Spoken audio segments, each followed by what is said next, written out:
Welcome to Dear Home Talk. I'm Abbie. I'm here to go through Hometalk's DIY forum to give people creative DIY solutions to their home and garden problems. Before we get started, be sure to hit subscribe to our YouTube channel so you don't miss any great ideas from Hometalk. I'm scrolling through Hometalk's DIY forum to find a question to answer. Sarah says, Dear Hometalk, I have all these plain white sheets from my twin bed in college and I don't use them anymore. What can I make with them? Okay guys, let's get started. First, I took a trip to Walmart and I purchased some plain white twin sheets.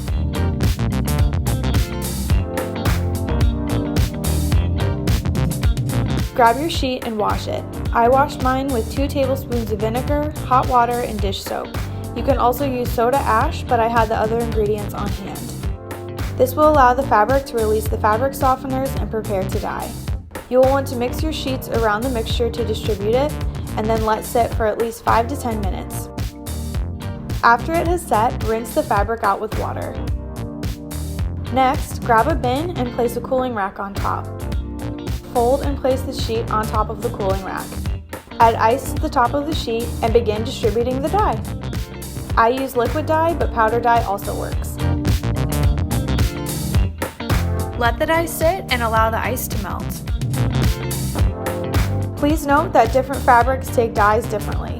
As you can see, mine did not turn out the navy blue that I expected, but sometimes the unexpected can be just as good. Finally, dry your fabric and hang on the wall with push pins. The big blank wall behind our couch is no more. This would also be a great picnic blanket or tablecloth. Print out an outline of whatever shape you want. You can get these images off of Google or in a coloring book. After you have your outline, use painter's tape to tape it to a piece of cardstock. I chose cardstock because it's super easy to cut through, but this stencil will only be good for one project use. Next, cut out the shape with a craft knife and you've made your stencil. If you want a lasting stencil, I would suggest using cardboard, plastic, or another firm surface. I used acrylic craft paint because I was just using this for wall art, but you can use fabric paint as well. After your sheet's been taped down, you can add tape to each side of your stencil and begin adding paint. Be sure to put newspaper or cardboard underneath so the paint doesn't seep through. I also taped the edges of my sheet down with painter's tape so the stencils would be easier to control.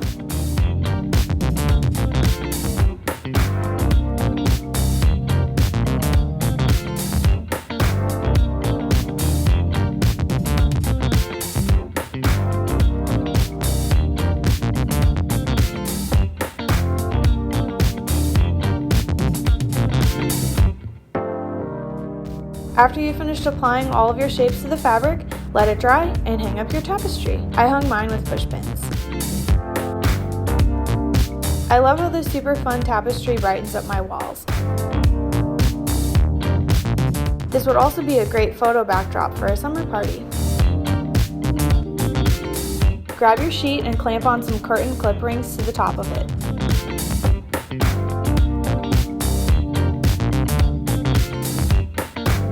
Next, add them to a tension rod, and there you have some long, cheap curtains.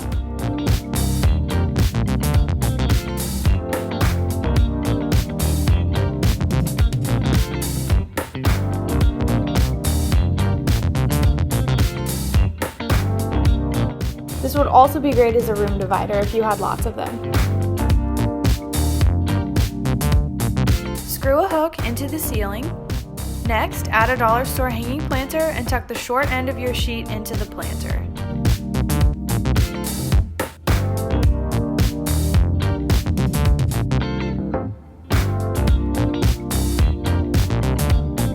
Next, add some LED lights.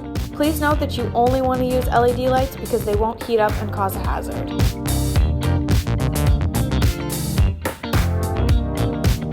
This canopy adds such a cozy touch to my room.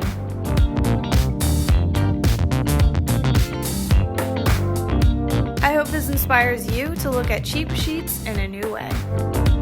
Got a question you need answered? Write us Dear Home Talk at the DIY forum, link down below in the description. Thanks for watching. We'll see you next week for another episode.